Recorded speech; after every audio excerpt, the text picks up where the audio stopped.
Welcome to dream cinemas. இன்னைக்கு நம்ம பார்க்க போற episode trending topics of cinema.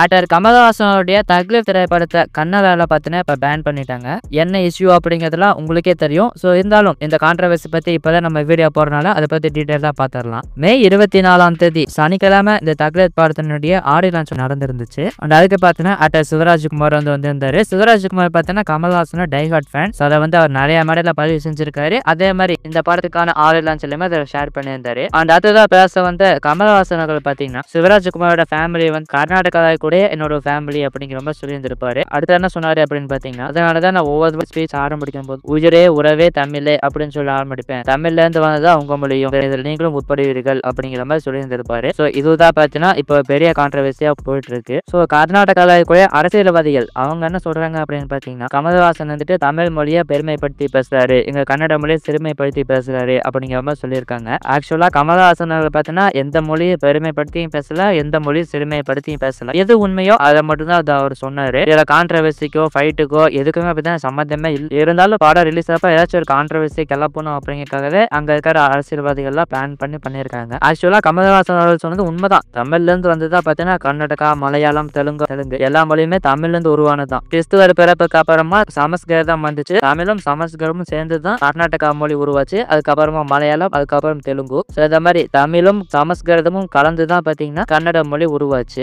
அதை மென்ஷன் பண்ணிதான் கமல்ஹாசன் பார்த்தீங்கன்னா தமிழ்ல இருந்து வந்தா கன்னடமும் அப்படிங்கிற மாதிரி சொல்லியிருந்திருப்பாரு. ஆனா தமிழ் பார்த்தீங்கன்னா எல்லாத்துக்குமே மூத்த மொழி. இது எல்லாமே பார்த்தீங்கன்னா உங்களுக்கே தெரியும். கிறிஸ்துவர் பிறப்புக்கு முன்னாடியே பார்த்தீங்கன்னா தமிழ் வந்துருச்சு. எல்லாத்துக்கும் மூத்த மொழி பார்த்தீங்கன்னா தமிழ் தான். ஆனா கர்நாடகா இருக்கக்கூடிய அரசியல்வாதிகள் அவங்க என்ன சொல்றாங்க அப்படின்னு பாத்தீங்கன்னா, அதெல்லாம் கிடையாது, கன்னடா தான் மூத்த மொழி, கமல்ஹாசன் எங்க மொழி சிறுமைப்படுத்தி பேசிட்டாரு அப்படிங்கிற மாதிரிலாம் சொல்லிட்டு இருக்காங்க. இதுக்காக கமல்ஹாசன் பார்த்தீங்கன்னா இப்ப எங்கள்கிட்ட மன்னிப்பு கேட்கணும், எங்க கிட்ட அப்பாலஜி கேட்டா மட்டும்தான் இந்த தக்லீஃப் திரைப்படம் கர்நாடகாவில் ரிலீஸ் ஆகும் அப்படிங்கிற மாதிரி சொல்லியிருந்தாங்க. அண்ட் இப்போ லாஸ்டா பார்த்தா 2 days டைம் கொடுத்திருந்தாங்க. ஆனா கமல்ஹாசன் பார்த்தீங்கன்னா ஸ்டார்டிங்ல சொல்லிட்டாரு, நான் இதுக்கு மன்னிப்பு கேட்க போறது கிடையாது, அன்பு ஒருபோதும் மன்னிப்பு கேட்காது அப்படிங்கிற மாதிரி சொல்லிட்டாரு. ஸோ தக்லீஃப் அப்படிங்கிற டைட்டில் பார்த்தீங்கன்னா அவரோட படத்துக்கு மட்டும் இல்ல அவரோட லைஃபுக்குமே பொருந்தும். அந்த மாதிரி ஒரு தக்கான ரிப்ளை பார்த்தீங்கன்னா கொடுத்துட்டாரு. ஸோ இப்போதைக்கு அவர் பார்த்தீங்கன்னா மன்னிப்பு கேட்கற மாதிரி இல்லை. இந்த தக்லீஃப் திரைப்படம் கர்நாடகா ரிலீஸ் ஆகலைனால எவ்வளவு பணம் நஷ்டம் வந்தாலும் பரவாயில்ல, நான் மன்னிப்பு கேட்க மாட்டேன் அப்படிங்கிற மைண்ட் செட்ல தான் கமல்ஹாசன் பார்த்தீங்கன்னா இருக்காரு. ஸோ இப்போ லாஸ்ட்டாக பார்த்தீங்கன்னா 2 days டைம் கொடுத்துருந்தாங்க. ஸோ இப்போ பார்த்தீங்கன்னா ஃபைனலாக இந்த தக்லீஃப் திரைப்படத்தை கர்நாடகாவில் பேனும் பண்ணிட்டாங்க. ஸோ சின்னதாக அவர் பேசின கான்ட்ரவர்சி வச்சு பெரிய அரசியல் பண்ணி இப்போ ஃபைனலாக பார்த்தீங்கன்னா தக்லீஃப் திரைப்படத்தை கர்நாடகாவில் பேனே பண்ணிட்டாங்க. ஆனால் கமல்ஹாசன் பார்த்தீங்கன்னா இப்போ வரைக்குமே எந்த மன்னிப்பு எந்த அப்ரோச்சுமே கேட்கல. அவர் கேட்கவும் மாட்டாரு. முன்னாடியே சொல்லியிருந்த மாதிரி எவ்வளோ பணம் நஷ்டமானாலும் பரவாயில்ல, நான் அப்பாலஜி மட்டும் கேட்க மாட்டேன் அப்படிங்கிற மாதிரி சொல்லியிருக்காரு. தப்பு பண்ணா மன்னிப்பு கேட்கலாம், தப்பே பண்ணாமல் எதுக்கு மன்னிப்பு கேட்கணும். அதே தான் பார்த்தீங்கன்னா கமல்ஹாசனுமே பண்ணியிருக்காரு. ஸோ நீங்க இந்த தக்லீஃப் கான்ட்ரவர்சி பத்தி என்ன நினைக்கிறீங்க, உங்களோட ஒப்பீனியன் என்ன அப்படிங்கிறத மறக்காம இந்த வீடியோவுடைய காமெண்ட் செக்ஷன்ல சொல்லுங்க. ஸோ அடுத்ததான் நம்ம பார்க்க போற டாபிக் பார்த்தீங்கன்னா பிரபாஸ் ஸ்பிரிட் படத்தை பத்தி லேட்டஸ்ட் ஒரு கான்ட்ரவர்சி போயிட்டு இருக்கு. படத்தோட டைரக்டரான சந்தீப் ரெட்டி பார்த்தீங்கன்னா ரீசெண்டா ஒரு ட்வீட் போட்டிருந்தாரு. இந்த மாதிரி இந்த ஸ்பிரிட் படத்தை நடிக்கிறதுக்காக ஃபர்ஸ்ட் ஒரு ஹீரோனை அப்ரோச் பண்ணியிருந்தோம். அவங்க இந்த படத்தை நடிக்கிறதுக்காக ஒரு சில கண்டிஷன்ஸ்லாம் போட்டாங்க. அந்த கண்டிஷன்ஸ் எங்களுக்கு செட் ஆகல. அதுக்கப்புறமா வேற ஹீரோனை பார்த்து அவங்கள கமிட் பண்ணியிருந்தோம். ஸோ அதுக்காக இப்போ அந்த ஹீரோன் பார்த்தீங்கன்னா எங்க படத்து மேல பெரிய பிஆர் டீம் வச்சு நெகட்டிவ் ஸ்ப்ரெட் பண்ணிட்டு இருக்காங்க அப்படிங்கிற மாதிரி மென்ஷன் பண்ணியிருந்தாரு. ஸோ இதை வச்சுட்டு நிறைய பேர் பார்த்தீங்கன்னா அட்ரஸ் தீபிகா படுகோன் அவங்க தான் இதை பண்ணியிருக்காங்க அப்படிங்கிற மாதிரி சொல்லிட்டு இருக்காங்க. ஸோ எதனால அப்படி சொல்றாங்க அப்படின்னு பார்த்தீங்கன்னா, ஆரம்பத்தில் இந்த திரைப்படத்தில் ஹீரோ ரோல் பண்றதுக்கு தீபிகா படுகோன் தான் பண்றாங்க அப்படிங்கிற மாதிரி பேக் டு பேக் நியூஸ்லாம் வந்துட்டு இருந்துச்சு. நம்மளோட வீடியோஸ்ல கூட பல அப்டேட் வீடியோவில் நம்ம அதை சொல்லியிருந்தோம். ஆனால் அதுக்கப்புறமா இப்போ ரீசெண்டாக பார்த்தீங்கன்னா ஏதோ ஒரு கான்ட்ரவர்சினால தீபிகா படுகோன் இந்த படத்திலிருந்து விலகிட்டாங்க அப்படிங்கிற மாதிரி நியூஸ் வந்துருந்துச்சு. அந்த நியூஸ் கொஞ்ச நாள்ல பார்த்தீங்கன்னா ஆக்ட்ரஸ் திருப்பி டெம்ரி அவங்க தான் படத்தில் ஹீரோ ரோல் பண்றாங்க அப்படிங்கிறத அஃபிஷியலாவே கன்ஃபார்ம் பண்ணியிருந்தாங்க. ஸோ சந்தீப் ரெட்டி சொன்னதுக்கும் இந்த வயர் நியூஸ்லாமுக்கும் எல்லாமே சிமிலரா இருக்கிறதுனால தீபிகா படுகோன் தான் இந்த வேலையெல்லாம் பண்ணிட்டு இருக்காங்க அப்படிங்கிற மாதிரி சோசியல் மீடியால இப்ப சொல்லிட்டு இருக்காங்க.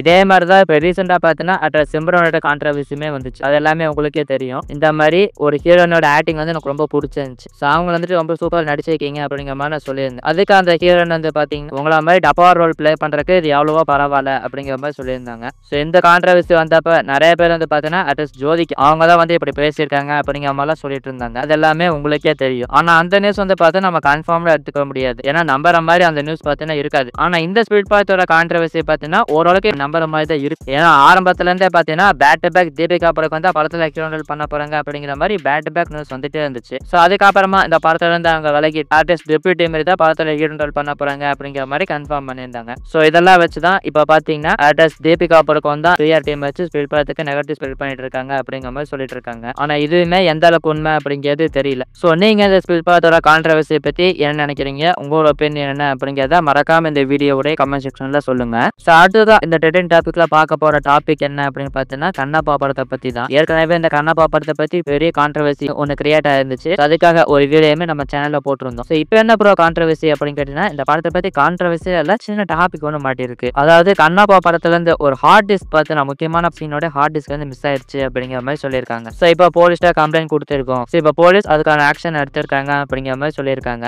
ஏற்கனவே லால் சலாம் படத்துக்குமே இதே மாதிரி நடந்துச்சு. உங்க எல்லாருக்குமே தெரியும். அந்த படத்தையுமே ஹார்ட் டிஸ்க் காண போச்சு அப்படிங்கிற மாதிரி சொல்லியிருந்தாங்க. ஸோ ஃபைனலா ஒரு வழியா எப்படி ஹார்ட் டிஸ்க் கிடைச்சிச்சுன்னு நினைக்கிறேன். ஸோ அதனால தான் பார்த்தீங்கன்னா ஜூன் 6ஆம் தேதி இந்த படம் வந்து சன் நெக்ஸ்ட்ல ரிலீஸ் ஆக போகுது. ஸோ இப்போ அதே மாதிரி தான் பார்த்தீங்கன்னா இப்போ கண்ணப்பா படத்துக்குமே நடந்திருக்கு. ஸோ காணாம போன ஹார்ட் டிஸ்க் பத்தி லேட்டஸ்டா ஒரு நியூஸ் மேன் வந்திருந்துச்சு. ஆனால் அது கன்ஃபார்ம்டா என்ன அப்படிங்கிறது தெரியல. அதாவது பிரபாஸ் பார்த்து அந்த திரைப்படத்தில் ஒரு கேரக்டர் வந்து பிளே பண்ணியிருக்காரு. ஒரு கேமியோ ஒன்று கொடுத்திருக்காரு. அவரு சம்பந்தப்பட்ட ஒரு ஆக்ஷன் சீக்வன்ஸ் சேர்ந்து வந்து அந்த ஆர்டிஸ்ட் தான் காணா போச்சு அப்படிங்கிற மாதிரி நியூஸ் வந்துருந்துச்சு. ஆனால் எந்த அளவுக்கு உண்மை அப்படிங்கிறது தெரியல. ஸோ இப்போ ஆடியன்ஸோட கொஸ்டின் என்ன அப்படின்னு பார்த்தீங்கன்னா இவ்வளோ பெரிய ஹை பட்ஜெட் போட்டு ஃபிலிம் எடுக்கிறாங்க. இப்போ எவ்வளவோ நவீனமயம் ஆயிடுச்சு. சரி இப்பயுமே அந்த ஹார்ட் டிஸ்க்ல காணா போகும் அப்படிங்கிற மாதிரி தான் ஆடியன்ஸ் எல்லாம் கேட்டுட்டு இருக்காங்க. இவ்வளோ ஹை பட்ஜெட் ஃபிலிம்ல இவ்வளோ கேர்லெஸ்ஸாவா இருப்பாங்க அப்படிங்கிற மாதிரி தான் ஆடியன்ஸ் எல்லாம் கேட்டுட்டு இருக்காங்க. ஸோ உண்மையிலே ஹார்ட் டிஸ்க் காணா போச்சு அல்லது படத்தோட ப்ரொமோஷனுக்காக இப்படிலாம் சொல்றாங்களா அப்படிங்கிறது தெரியல. ஸோ இதை பத்தி நீங்க நினைக்கிறீங்க அப்படிங்கிறத கமெண்ட்ல சொல்லுங்க. ஸோ அவ்வளோதான் இந்த வீடியோ. இந்த வீடியோல பார்த்தா கான்ட்ரோவர்சி அண்ட் டாபிக் பத்தி நீங்க நினைக்கிறீங்க, உங்களோட ஒப்பீனியன் என்ன அப்படிங்கிறத மறக்காம இந்த வீடியோவோட கமெண்ட் செக்ஷன்ல சொல்லுங்க. மீண்டும்